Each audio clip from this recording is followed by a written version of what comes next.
experience of food and wine. I love Montreal, but when you live in the greatest city in Canada, like I do, Hamilton, Ontario, there's really no reason to leave. Yeah, why would you leave Hamilton? So I was like, I could take a vacation this year, but I live in Hamilton, so I'm just going to spend my money Paris, in Hamilton. Hamilton. Yeah, I mean, it's. I think it won the award for best city in the world this year. Are you a brewhead? I'm a brewhead. Are you a brewhead? I'm a brewhead. Y'all are brewheads? Yeah, we brewheads. So pour a glass of craft beer, we can do this. Yeah. What's good, y'all? This is C Certified Brewhead. Welcome to episode 17, big milestone of BAOS podcast. And today, ladies and gentlemen, we are doing something a little bit different. As you can tell, this is not a brewery. We are here at Rosewood Winery in Beamsville, Ontario, with Will, who's general manager and beekeeper of bees, and Ryan, winemaker. Gentlemen, thank you so much for having us here. Thank you. So I assume that most of you guys are going to be like, why are we a beer podcast at a winery? We have visited here before, and I personally feel you guys are like the Bellwoods of wine. You guys are doing stuff that big words. It's a big call, and man, wouldn't say it if you didn't mean it. You guys are doing some super interesting, cool stuff, including working with Bellwoods, as you'll see here, and a bunch of other breweries and stuff. So I really want to get into, and also the crazy wine styles, and working with cider companies as well. Like, you guys are really pushing the boundaries of what wine is, and I really feel like this is something that needs to be shared, to our audience. You really, this is, if you're into beer, a craft beer, I feel like you'll be into good wine too. Generally, it's a crossover.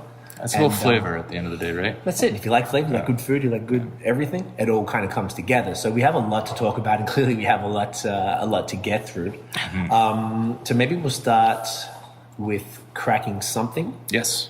And then we'll get into some stories. We can start with the new local beer. This is the Balls Falls IPA from Bench Brewing. Yes. Also, look, they're Beamsville as well, right? Yeah, they just opened up. Starting to brew some beers. So they are relatively new to the game. Perfect. But they are making some really cool killer products that are close by to us. Fantastic. And we think they're going to be a great addition to the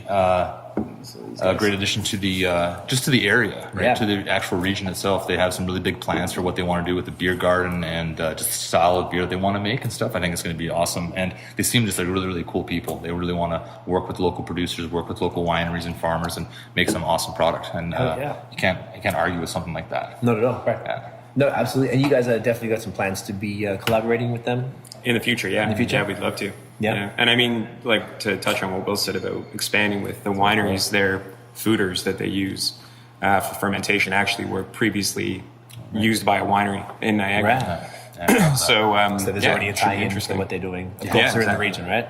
Yeah. So, cool. So this is Session IPA. Yeah. Cheers, guys. Cheers. Get in here. Got a great nose. Solid. I haven't had this one for ages. Yeah. This is definitely like our everyday drinking beer that we have at the winery. Nice crushable. Yeah, this is our good harvest beer. So Harvest beer. There's an old term in the wine world. It takes a lot of good beer to make a lot of good Yes, wine. we only heard that like this year. Yeah. it's such a popular one. Yeah, and it's true.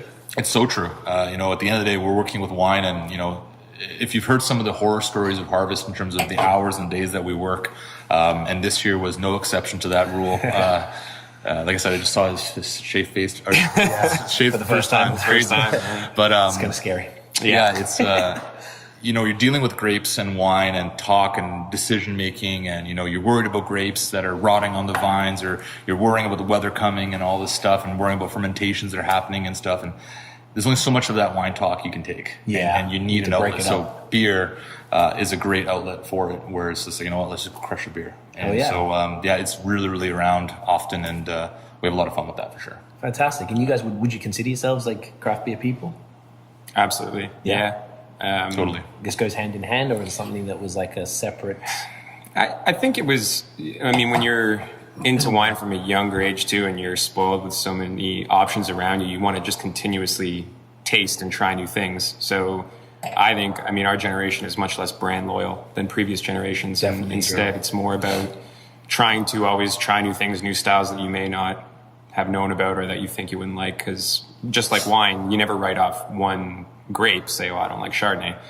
you just Well, you haven't tried one that. Yeah, you shouldn't. Shouldn't. You maybe just haven't had one from a producer that you like or a style that you like. So, Good point. yeah, Same with beer, With right? beer is the same. Yeah. Yeah, for me anyway. No, I agree with that. Definitely, people would write, I don't like IPAs or I don't like dark beers. And Yeah. like, well, Yeah. keep trying. Yeah. Because I don't know about you guys, but I didn't like a lot of that stuff coming Agreed, into yeah. it. Like, it's an acquired taste, and as you sort of try more, that you appreciate the nuances, and that sort of happened. I think even wine is even harder to get into because I feel like more people.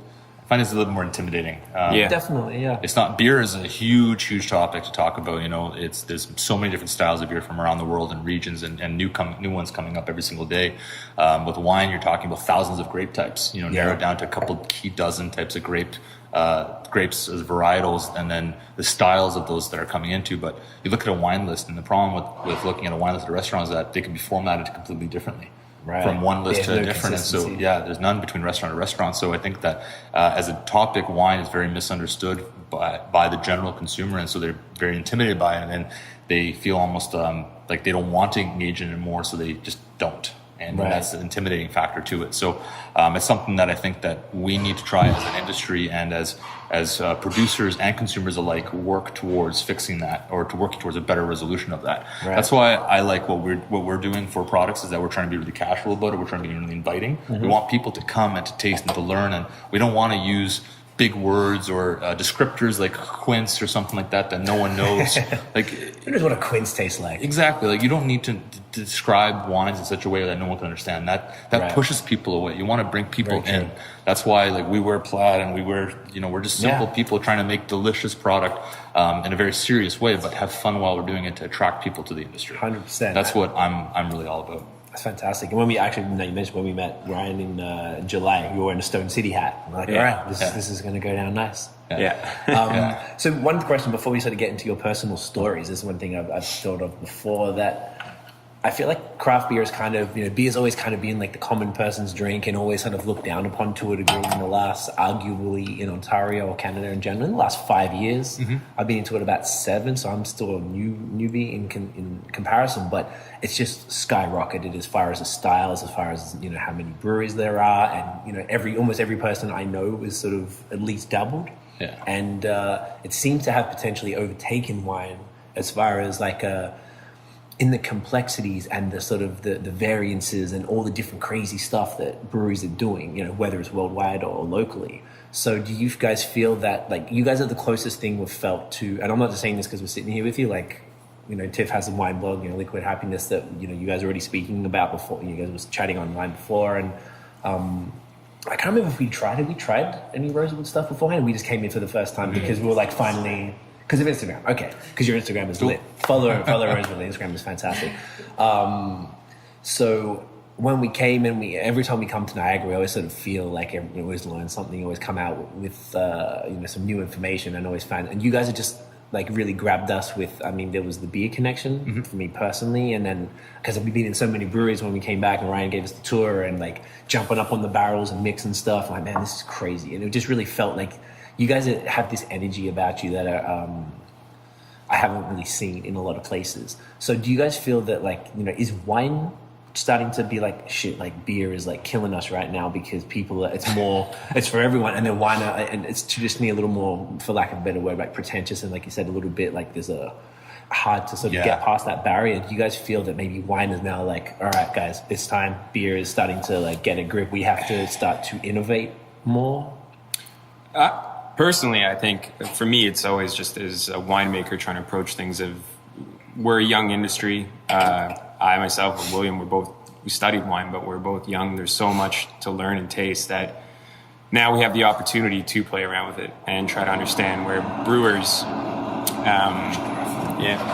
going, no problem. brewers, there was that old saying that where, brewers are kind of more like bakers in that you play around with the recipe, you fine tune it, and then you perfect it and you replicate it. Whereas with winemaking, you have to be a little more almost like a chef, where you're reactive. Your raw ingredients are what's most important. You can make shit wine from good fruit, but you can't make good wine from shit fruit. Gotcha. Right? So good point. It's kind of working with that fruit, and you have to play around with it. So that's why, with me, I like when I taste things, I like to really understand how they got these layers, these complexities. And at Rosewood, we're able to, play around with different barrels, wild yeast strains, different grapes, different fermentation vessels to achieve different elements of texture or flavor. And I think, with a new generation of wine consumer too, they really want to understand the story, right? Less about reputation of a, pretentious chateau sort of thing, and be like, who's behind it? What are they doing differently? And, why do I like what I'm tasting here in the glass? So we just try and be as open and honest about everything that we do with the wines and the brand, because people want to know. If they ask us questions, if we have to step in and, add selected yeast or sulfur or filter or something, we'll tell you that. There's a great saying, one guy, Clark Smith, he says, don't be dogmatic about natural or, all about super innovation technology. Never do anything to a wine that you're not willing to admit to your customers. So that's sort of, that's our outlook anyway. Right. Do you guys feel you're innovating? Like, do you feel, like we were talking a little beforehand, I mean, because you guys seem to be doing things like aging, like the Chardonnay or Riesling that you split up? Chardonnay. Chardonnay. Riesling, a couple of different things. Different ones, but you're doing things like, which we'll get into probably more detail as far as like, taking what something traditionally would just have this like step-by-step process that everyone follows, but you're like, no, I'm going to split it into new oak, old oak, steel, whatever, and then blend that back together for this whole new complex approach to a wine that's not traditionally done that way. So you guys feel that? Yeah, or do you innovation, feel I that think, the industry isn't innovating as opposed to you innovating? That'd be the second part. I think it's a combination of A and B, a little bit of both. Because to be honest, we've always been innovating here because of our honey wines. At first in the industry, we were kind of seen as like the ugly black duckling because we're making honey wines. And we had some other wineries that were like, oh, honey wines, let's see how long that lasts. And even though it's the world's oldest fermented beverage, it's still around, we're making it. But we're still here, 10 years later, making these honey wines that some people didn't believe in. And we have notable examples of stuff that we're selling through quickly and that's delicious, and stuff that's super unique and rare, where it's like truly innovation in its finest form, like with Old Smokey that we can get into. Innovation and making new products has always been at the forefront of what we do here. So even with our honey products, we make smoked honey. I don't know if you guys know that. We just smoke the honey in the jar. It's called smoked honey. Yeah? Is that what that is? This is just liquid honey here, but we do that. And that's like, we even innovate on stuff that's non-alcoholic as well, right? Like and that's something that I think is fostered down in our company, is that we have this open book forum. Not only are we transparent with our products and what we do to them, but the fact of that if we have an idea and we want to execute on it, we can just do it. We have the tools, we have the knowledge and the skill, and if we have the time, we should do it. And I think Nebulous, here, this pet nat is a clear example of that. Last year... It's not exactly clear. Well, it's not clear. But, Ryan last year was his first harvest with us in 2016, and Ryan came up to me and said, well, we have this set of grapes, they're not going the way I hoped they would have to make this table wine. How about we try this? And he explained what this would be or how it would be made, and he openly said, I've never made it before. I don't know what I'm doing, but I want to try it out. And I ran the numbers in my head and said, what other equipment do we need to complete this process in this package?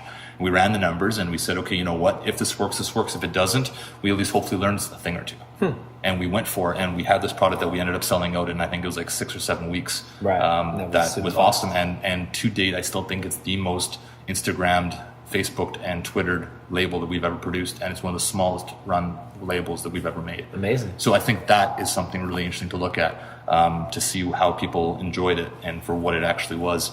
And we'll talk more about when we get there, but I think it was really cool.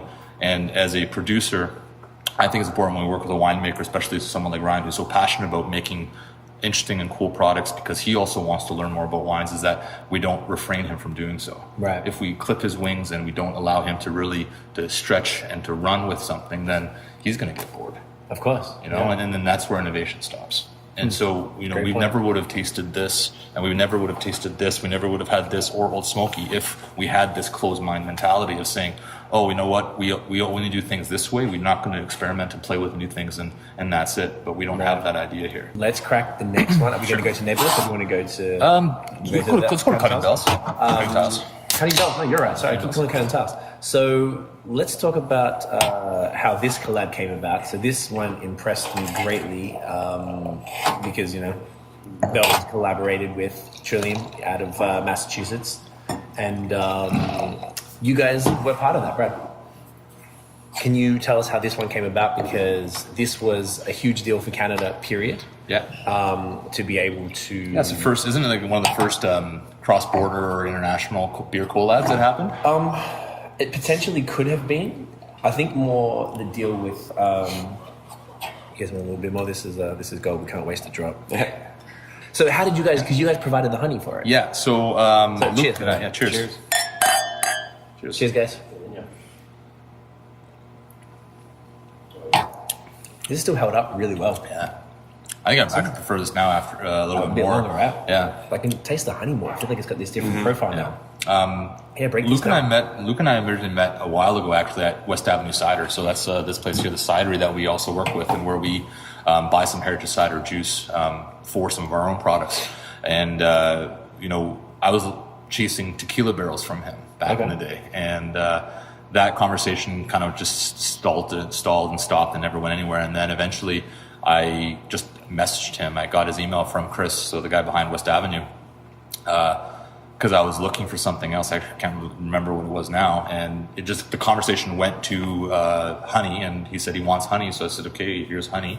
So sold him some honey, and then he said he's going to make this with it. And I was like just honored that he wanted to use our honey to make something like this with this international collab, especially with a company like Trillium. It's really fantastic. Huge. Like that's massive. the unheard of part. Like I think there has been international collabs, but like being a brewery is esteemed and sort of hyped that literally they have lines at the door every day, and all they do is tweet like X amount of cases left, or it's only a 1 hour wait today. Yeah, it's insane. Yeah, and so I was super honored, as a beekeeper, to have our honey used in such a way. I think it's so cool to have a farming aspect that produces a resource or a good that can then, or a commodity that can be used, and then it's not only used, but it's used in such a beneficial, positive light to attract local awareness to local business and local brews.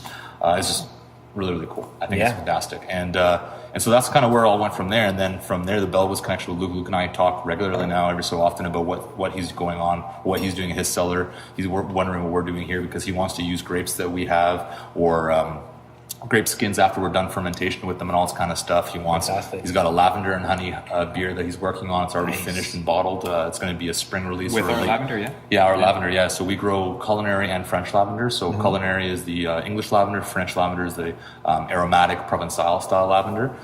It's a huge amount of camphor. It's like the really, really stinky stuff or smelly stuff.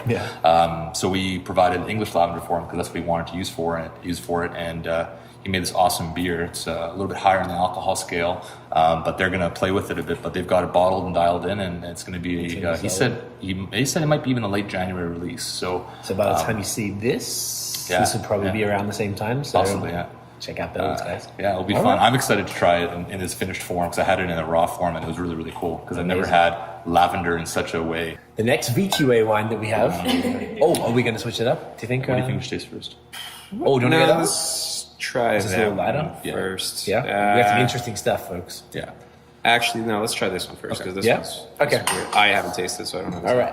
So this is actually one of the coolest things I've ever seen. Can you just explain? I'm not even going to try. All right. So I'll let Ryan do the talk about this one. Yeah, Uncle Ryan's the one you met. So what this is a kind of a sneak peek. This is a blend of white grapes that we decided to ferment on the skins. Now, I mean, usually white grapes are pressed off first, and then the juice is fermented into in barrels or stainless steel tanks or whatever. Okay. This has now been, what are we at? Well, like 10 weeks? Must be going out to 10 weeks on skins. Ooh. So this is a blend of Riesling, Gewurz, Viognier, Semillon. Did I miss one? No, that's it. And it's been on the skins, fermenting on the skins still, just kind of sitting, and we continuously taste it. This is where, you don't go into making this wine with any kind of preconceived idea of like, this is how we're going to make it. Yeah. Just taste it and see where it goes and trust your palate, So it must be completely not VQA. No, I mean, now the VQA has a skin fermented white category that you can do, but we don't know if it'll pass, right? We haven't submitted it, so because it's still early days. Technically, everything should pass because it's the first year they made the change, so there shouldn't be any prejudice against or for products. Technically, it's an open slate. Okay. if you want to call it that. The tasting panel has no point of reference. There hasn't been any precedent set for this category within the VQA system, so it should be just open, but that's up to debate. We'll see what happens. So I think the key element of this product is how it was made or where it's now currently aging. Yeah, like we really don't know how long we're going to kind of push it. I like where it's at now because so often with white wine, you get tannin from fermentation on the skins, right? So with reds, when you drink red wine, you feel that kind of astringency in your mouth, and You get that right now, yeah. almost the same thing as if you've ever had tea that you've let steep for too long. Yes. There's tannin there as well. Yeah. What that's actually doing is these tannins are interacting with the saliva that's in your mouth, and they're effectively pulling the saliva out of solution. So that's why you get this kind of drying, kind of coarse sensation on your mouth. Right. So when red wines are fermented on skins, that's kind of to be expected. When you have a very big kind of tannic red wine, they say eat it with red meat or whatever to help kind of Balance that out. Yeah. with white wines, because they're not fermented on the skins, you don't typically get that. Right. Whereas with this, we decided we'll ferment it on the skins for I don't know, a long ass time, and it's also done in the original vessels that kind of wine was made in were clay, right? Clay amphora. So they look like big old vases and stuff. So we had these made. These are actually Italian clay pots, basically. Huge ass clay pots. How many? 500 liters? Yeah, there's about 500 liters. Yeah. They're sick. And so we fermented. It was fermented on the skins, kind of still sitting there. We'll decide when we want to press it off, at which we'll take the wine that's in there free, kind of floating around. We'll take that out, put it into a tank, and then scoop out the skins with a bucket, press those, put it together, let it settle naturally, and bottle it without any kind of fining or filtering. Right. Amazing. I think we've done pretty well. This was a 2.5 hour podcast. Wow. There we go. One of it's up. It's definitely at the top end. This just flew by. This was phenomenal. Thank you very much, guys. This was was a pleasure. genuinely phenomenal. I really hope that you guys found this interesting, because this was something different for us, and still aligning with beer, but on some Different wavelengths. exactly, just different way of looking at things, and just some basically the same stuff, just in different kinds of bottles. Where can everybody find you guys online? I'm sure Will. So online at Rosewood Wine for any major social feed. Rosewood Wine, yep. And then rosewoodwine.com for our website.